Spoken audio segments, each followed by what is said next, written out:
Welcome to Penrose Learning, where we make understanding easy. You start by booting into recovery, shut down, then hold power until options appear, choose options and continue.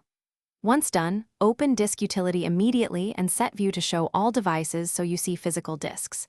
You do this because erasing a container versus a whole drive matters. Make sure your backup is reachable, otherwise stop and secure data. If you have a firmware password, remove it first, otherwise Disk Utility actions can fail.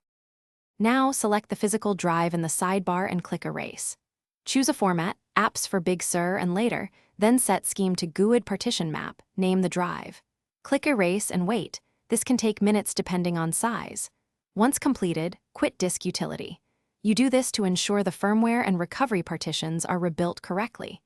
If reinstalling Mac OS next, keep the installer window open and proceed to reinstall Mac OS. Otherwise, with the drive erased, choose Reinstall Mac OS from Recovery and follow the on-screen prompts. The installer will download and place a fresh system on the drive.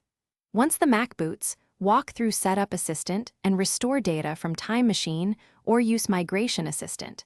Make sure to sign into your Apple ID and re-enable File Vault if desired. If the installer stalls or recovery fails, try Internet Recovery.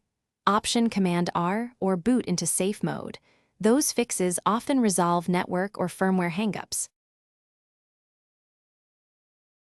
Thanks for watching. If this was helpful, leave a like and consider subscribing. See you next time.